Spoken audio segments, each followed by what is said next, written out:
Baik,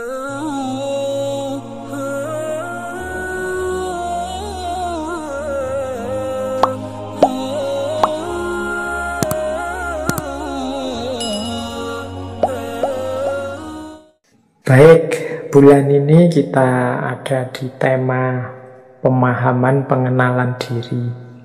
Ada 4 titik yang kita sasar di bulan ini untuk kita mengenali siapa diriku.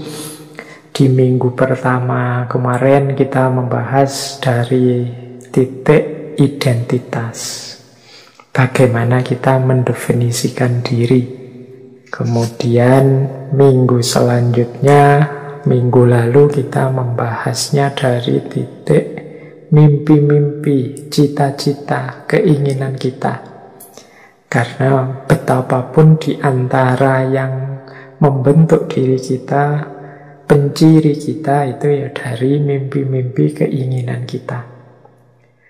Nah, di minggu ketiga ini kita melihat aspek yang lebih konkret, yaitu aspek kerja kita atau aspek apa yang kita lakukan, apa yang kita aktualkan dalam hidup kita.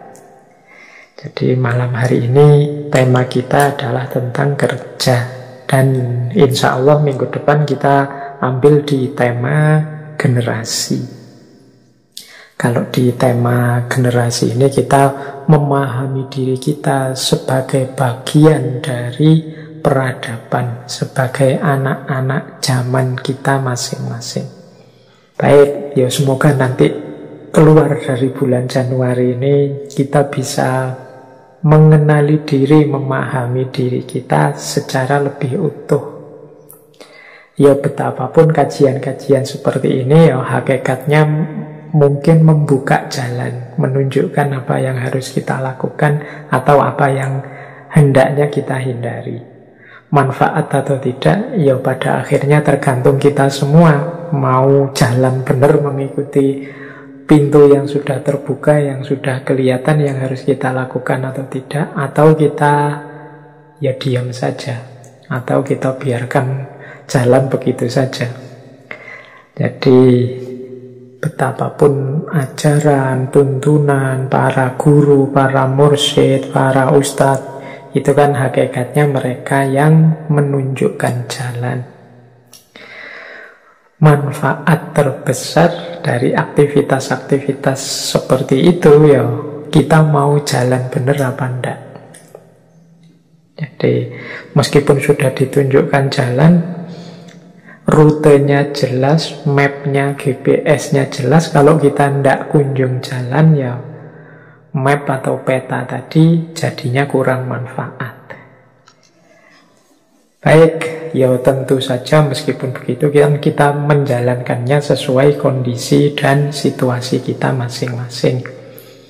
Betapapun peta itu hanya menunjukkan gambaran umumnya, detail perjalanannya teman-teman sendiri yang lebih ngerti. Baik, kita lanjutkan, kita mulai tema kita malam hari ini, yaitu tentang kerja.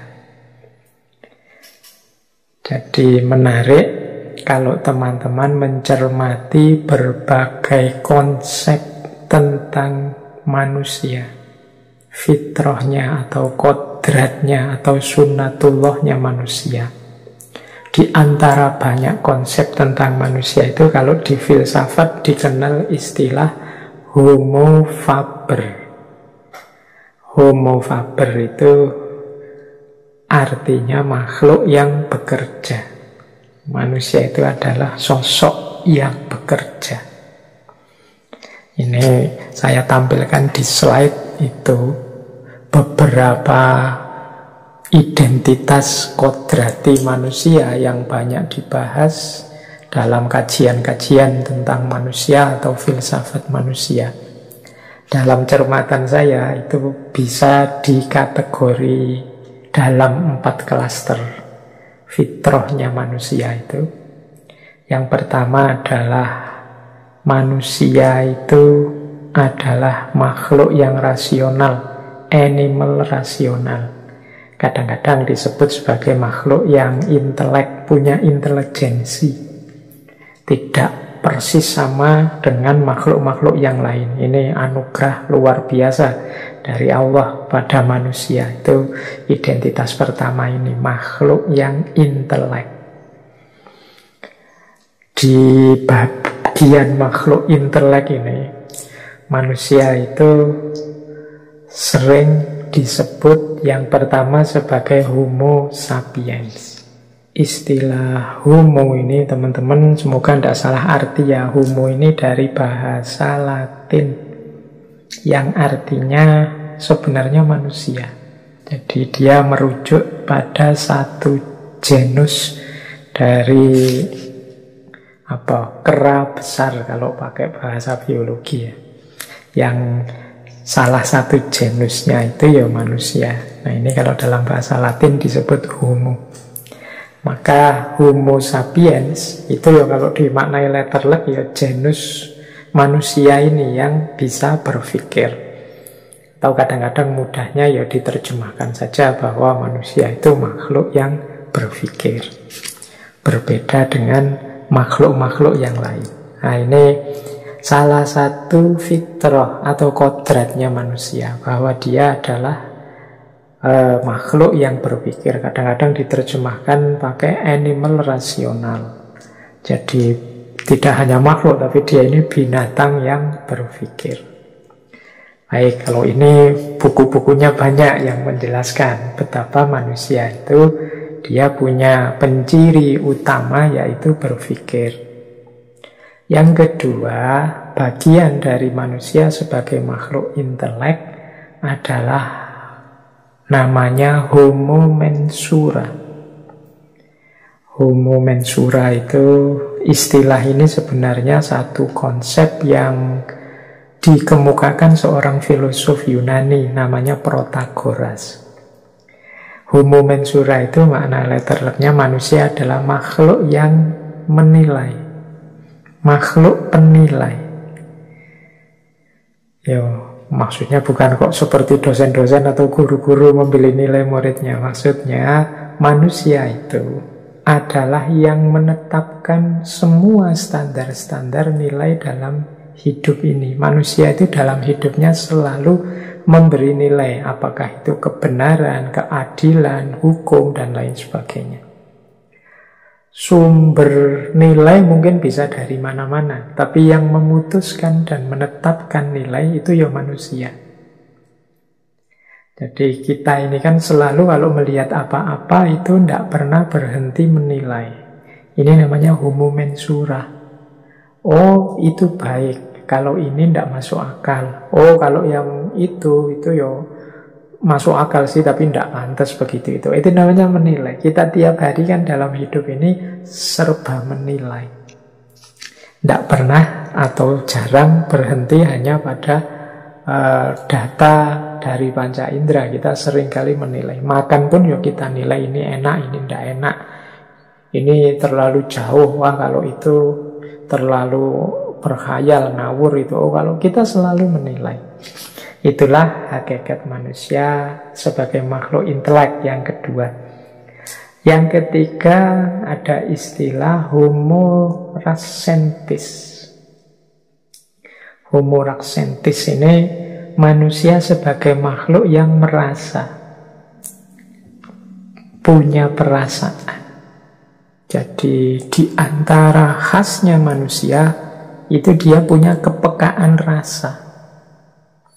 Nah ini namanya Homo racentis. Ya nanti mungkin lain waktu kita jelaskan detail ya aspek homo ini, penciri kodrat manusia. Ini belum sempat kita jelaskan dulu di ngaji filsafat waktu kita membahas tentang fitrah. Karena waktu kita membahas tentang fitrah lebih fokus pada perspektif agama, perspektif Islam. Nah, kemudian ada juga Homo volens. Homo volens ini manusia itu makhluk yang berkeinginan. Jadi manusia itu tidak pernah puas di satu titik. Dia ingin yang baru, menciptakan lagi, berkeinginan lagi. Itu manusia sebagai Homo volens. Kemudian manusia sebagai homo educandum. Homo educandum itu manusia itu makhluk yang dapat dididik. Seperti apa karakter seseorang, seperti apa kepribadian, sosok, keterampilan, dan lain sebagainya, itu bisa ditanamkan pada manusia dan bisa sukses karena manusia itu punya karakter bisa dididik. Kita itu bisa dilatih apa saja sesuai ideal-ideal atau cita-cita yang kita inginkan.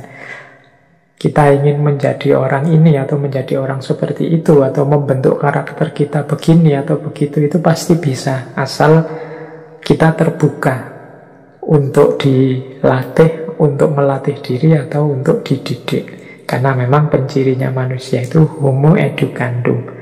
Tidak ada manusia yang paket jadi. Jadi manusia itu perlu disosialisasikan, dididik, dibentuk, dan lain sebagainya. Nah, ini bagian dari manusia yang sebagai makhluk yang berpikir.